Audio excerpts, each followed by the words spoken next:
Techno அவங்களோட போவா சீரியஸில் போவா 4 மாடல் இப்போ இந்தியாவில் அஃபிஷியலாக லான்ச் பண்ணியிருக்கிறாங்க.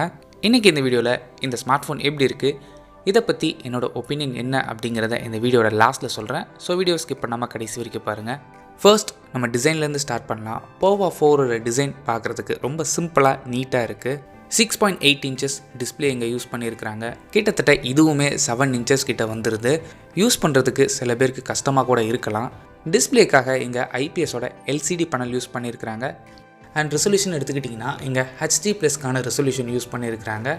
அண்ட் ரெஃப்ரெஷ் ரேட்டுமே 90 ஹெட்ஸ்க்கான ரெஃப்ரெஷ் ரேட், கூடவே touch sampling rate 180 hertz use பண்ணியிருக்கிறாங்க. அட்லீஸ்ட் ஒரு ஃபுல் HD+ கொடுத்துருந்தா இன்னுமே நல்லா இருந்திருக்கும். காரணம் எல்சிடி பேனல் தான் யூஸ் பண்ணுறாங்க. அப்படி கொடுத்துருந்தாங்கன்னா இன்னுமே நல்ல ஷார்ப்பான டிஸ்பிளே நமக்கு கிடச்சிருக்கும். ப்ராசஸர் பொறுத்தவரை மீடியாடெக்கோட ஹீலியோ G99 ப்ராசஸர் யூஸ் பண்ணியிருக்கிறாங்க.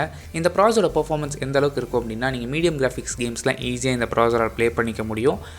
அண்ட் மாடரேட் யூசர் உங்களுக்கு இந்த ப்ராசஸர் ஈஸியாக ஹேண்டில் பண்ண முடியும். ரொம்ப ஹெவியான இன்டென்ஸான டாஸ்கில் இதை யூஸ் பண்ண முடியாது. ஆனால் உங்களோட டெய்லி டே டு டே யூசேஜுக்கு என்னென்ன அப்ளிகேஷன்ஸ்லாம் தேவையோ அதெல்லாம் இந்த ப்ராசஸரால் ஈஸியாக ஹேண்டில் பண்ண முடியும். இதே ப்ராசஸர் 20,000 rupees உள்ள ஸ்மார்ட் ஃபோன்ஸ்லாம் யூஸ் பண்ணிகிட்டு இருக்காங்க.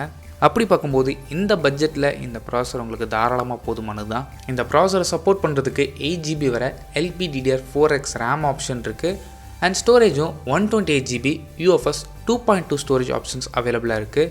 இந்த ஸ்டோரேஜ் உங்களுக்கு பத்தலன்னு நினச்சிங்கன்னா 2TB வரைக்கும் மைக்ரோ SD கார்டு சப்போர்ட்டும் இருக்குது. கேமராஸ் பொறுத்தவரை 50 மெகாபிக்சல் பிரைமரி சென்சர், அடிஷ்னலாக தேவையில்லாமல் டெப்த் சென்சார் சப்போர்ட்டும் இருக்குது. ஃப்ரண்ட் ஃபேஸிங் கேமரான்னு பொறுத்தவரை இங்கே 8 மெகாபிக்சல் கொடுத்துருக்குறாங்க. அடிஷ்னலாக இந்த கேமராஸ்க்கு நைட் மோட், வீடியோ ஸ்டெபிலேஷன், அதாவது EAS ஆப்ஷன் இருக்குதுன்னு சொல்லியிருக்கிறாங்க. பேட்டரி பொறுத்தவரை இங்கே 6000 mAhக்கான பெரிய பேட்டரி கெப்பாசிட்டி யூஸ் பண்ணியிருக்காங்க. இதை சப்போர்ட் பண்ணுறதுக்கு 18 வாட்ஸ்க்கான ஃபாஸ்ட் சார்ஜிங் சப்போர்ட்டும் இருக்குது. கூடவே 10 வாட்ஸ்க்கான ரிவர்ஸ் சார்ஜிங் சப்போர்ட்டும் இந்த ஃபோனில் கொடுத்துருக்குறாங்க. அண்ட் அடிஷ்னலாக ஃபிங்கர் பிரிண்ட் சென்சர் பவர் பட்டனில் இம்ப்ளிமெண்ட் பண்ணியிருக்கிறாங்க. ஸ்டீரியோ ஸ்பீக்கர்ஸ் டிடிஎஸ் சப்போர்ட்டோடு இருக்குதுன்னு சொல்லியிருக்கிறாங்க.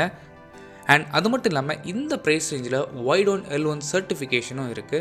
இந்த வைட்-ஓன் L1 சர்டிஃபிகேஷன் மூலமாக நீங்கள் அமேசான் இல்லை நெட்ஃப்ளிக்ஸில் மூவிஸோ இல்லை வீடியோஸ் பார்க்கும்போதோ HDயில் ப்ளே பண்ணணும் அப்படின்னா இந்த வைட்-ஓன் L1 சர்டிஃபிகேஷன் வேணும். அண்ட் ஃபோனோட ஹீட்டிங்கை கம்மி பண்ணுறதுக்காகவே 12% ஹீட் டிசிபேஷனை இன்க்ரீஸ் பண்ணியிருக்கோன்னு சொல்லியிருக்கிறாங்க ப்ரீவியஸ் ஜென்ரேஷன் கூட கம்பேர் பண்ணும்போது. அண்ட் IPX2க்கான ஸ்ப்ளாஷ் ரெசிஸ்டன்ஸ் சப்போர்ட்டும் இருக்குது. சாஃப்ட்வேர் பொறுத்தவரை Android 12 ரன் ஆகுது. இதுக்கு மேலே டெக்னோட ஓன் UI ஆன iOS வெர்ஷன் 12.0 அப்ளை பண்ணியிருக்கிறாங்க. ப்ரைஸிங் பொறுத்தவரை டெக்னோ போவா 4 ஒரே வேரியண்ட்டில் மட்டும்தான் இப்போதைக்கு அவைலபிளாக இருக்குது. 8GB RAM 128GB variant 11,999க்கு price பண்ணியிருக்கிறாங்க. இந்த ப்ரைஸுக்கு இந்த ஃபோன் வாங்கலாமான்னு கேட்டிங்கன்னா, உங்களுக்கு HD+ ரெசல்யூஷனாக இருந்தாலும் ஓகே, எனக்கு பெர்ஃபார்மன்ஸ் கொஞ்சம் இம்பார்ட்டன்ட் அப்படின்னு நினச்சிங்கன்னா நீங்கள் தாராளமாக இந்த ஃபோனை கன்சிடர் பண்ணலாம். இந்த ஃபோனோட ஃபஸ்ட்டு சேல் டிசம்பர் 13 அமேசான் மூலமாக நீங்கள் பர்ச்சேஸ் பண்ணிக்க முடியும் இந்தியாவில். அண்ட் கலர் ஆப்ஷன்ஸ் பொறுத்தவரை இங்கே ப்ளூ கலர் அண்ட் கிரே கலர்னு 2 கலர் ஆப்ஷன்ஸில் அவைலபிளாக இருக்குது. ஸோ அவ்வளோ இந்த வீடியோ. தேங்க்யூ.